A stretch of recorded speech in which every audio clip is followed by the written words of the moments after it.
पाकिस्तान की साजिश पर एक बड़ा खुलासा हुआ है। हमले को लेकर अलर्ट जारी कर दिया गया है और फिर हमले की फिराक में आतंकवादी है। पीओके में आतंकियों की मीटिंग हुई है, ऐसी इंफॉर्मेशन मिली है। घुसपैठ की फिराक में ये आतंकवादी है। जम्मू कश्मीर हरियाणा में अलर्ट जारी कर दिया है और साथ ही साथ दिल्ली और उत्तर प्रदेश में भी हाई अलर्ट पर ये चारों स्टेट्स रहने वाले हैं। जो जानकारियां मिल रही है उनके मुताबिक ये पाकिस्तान समर्थित आतंकी एक बार फिर से आतंकी धमाका करने की फिराक में है।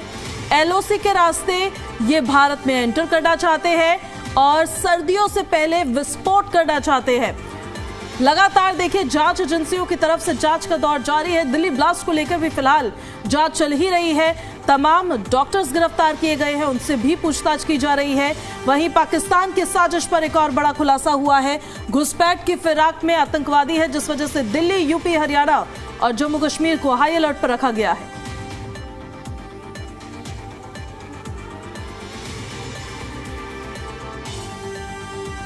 तो देखिए पीओके में आतंकियों की मीटिंग हुई है, ऐसी भी जानकारी मिल रही है। घुसपैठ की फिराक में फिर से ये आतंकवादी एक बड़ा हमला करने के मंसूबों के तहत ये मीटिंग्स कर रहे हैं। सरहद पार बैठे ये पाकिस्तान समर्थित आतंकी संगठन लगातार दहशत फैलाने के लिए अपने इन नापाक मंसूबों के तहत आतंकी हमला करने के फिराक में रहते हैं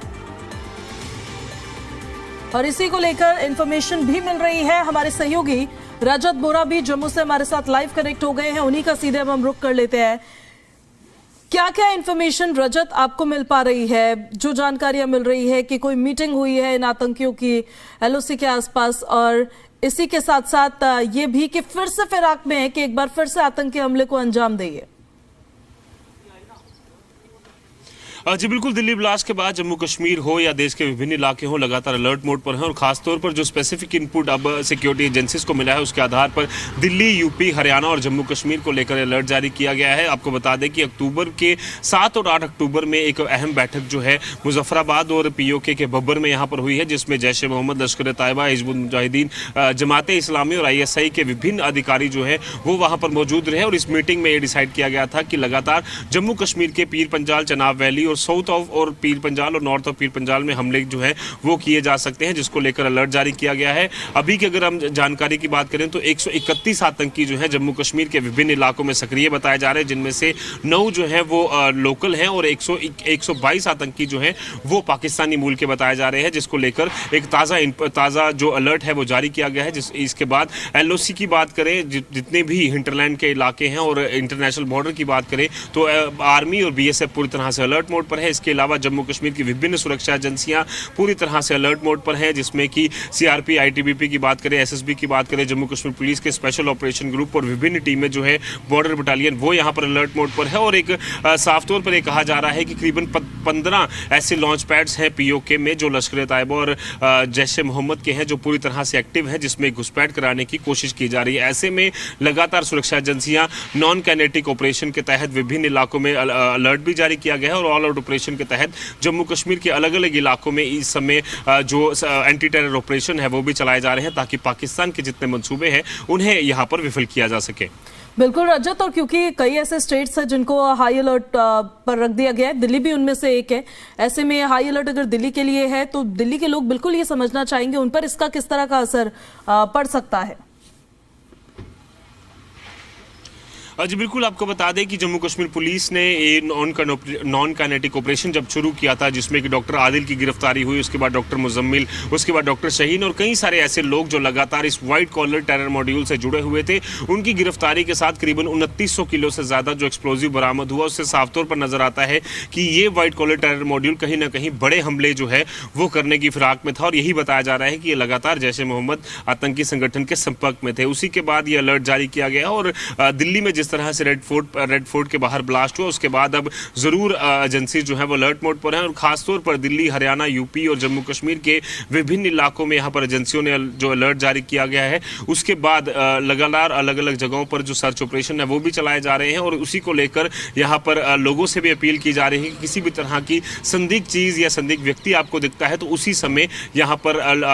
जो पुलिस है उसे जानकारी दी जाए। इस समय सबसे बड़ी जिम्मेदारी यहाँ पर सिविलियंस की भी है। जिस तरह से रेड फोर्ट जैसा जो हादसा है वो फिर से ना हो, इस तरह का धमाका ना हो, उसको लेकर लगातार सभी लोगों को यहाँ पर अलर्ट रहने की जरूरत है। यही कारण है कि एजेंसीज ने इस तरह का अलर्ट सभी राज्यों के लिए यहाँ पर जारी किया है। रजत, ये भी जरा बता दीजिए, रेड फोर्ट पे जब ब्लास्ट हुआ था उसके बाद ये तमाम जो डॉक्टर मॉड्यूल था, इनके तार जम्मू कश्मीर से जुड़ते हुए नजर आ रहे थे, वहां पर भी क्या लगातार जांच का दौर जारी है, गिरफ्तारियां हो रही है, पूछताछ चल रही है?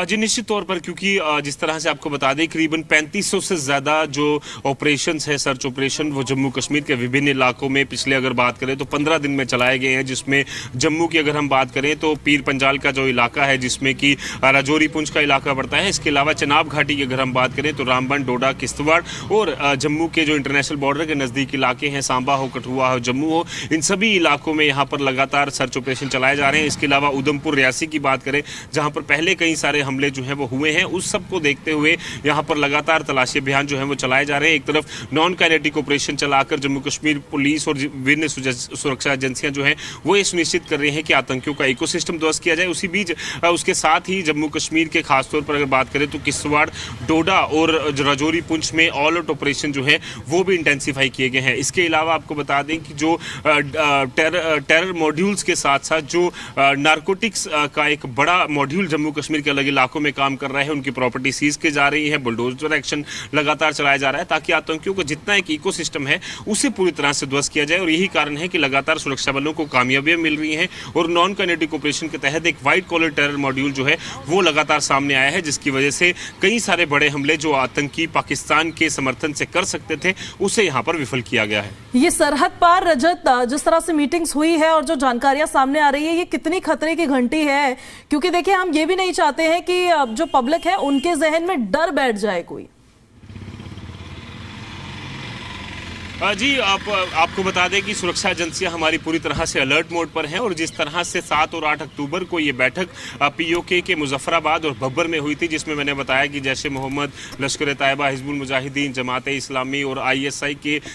वरिष्ठ अधिकारी जो है मौजूद रहे, क्योंकि ऑपरेशन सिंदूर में मई महीने में एक बड़ा नुकसान जो है पाकिस्तान को हुआ है। 9 लॉन्च पैड जो है पहले उड़ाए गए और उसके बाद भी कई सारे आतंकी लॉन्च पैड, चाहे वो पीओके में बात करें या पाकिस्तान के अंदर में बात करें, वो तबाह किए गए थे। उसके बाद लगातार सुरक्षा एजेंसियों ने यहां पर अलर्ट भी जारी किया था और यह भी कहा था कि ऑपरेशन सिंदूर का बदला लेने की प्लानिंग जो है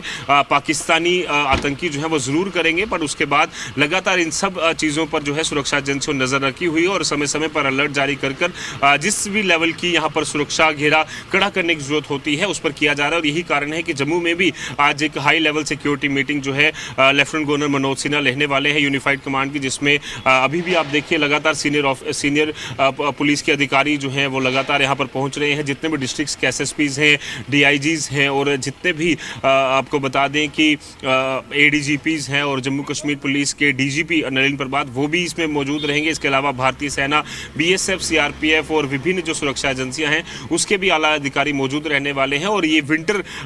स्ट्रेटजी यहाँ पर तैयार की जाएगी कि अगर आने वाले दिनों में आतंकी किसी भी तरह की साजिश रचने की कोशिश करते हैं और आतंकियों का जो इकोसिस्टम है उसे ध्वस्त करने के लिए क्या कुछ प्लानिंग करने की जरूरत है, उस पर आज विचार होगा। तो साफ तौर पर जिस भी तरह का अलर्ट हो, जिस भी तरह की पाकिस्तान, क्योंकि ऐसी दुम है जो लगातार जो है वो कभी भी सीधी नहीं होने वाली, इसी को देखते हुए लगातार अपने लेवल पर जो तैयारियां हैं वो सुरक्षा एजेंसियां यहां पर समय समय पर करती रहती है। एक आखिरी सवाल रजत मेरा आपसे यह है, क्या घुसपैठ को लेकर भी इन आतंकियों ने अपना पैटर्न बदलने की इस बार कोशिश की है? इसको लेकर भी कोई इंफॉर्मेशन मिल रही है? क्योंकि विस्फोट को लेकर तो केमिकल का इस्तेमाल करके ये लोग धमाके की प्लानिंग पूरी कर रहे थे।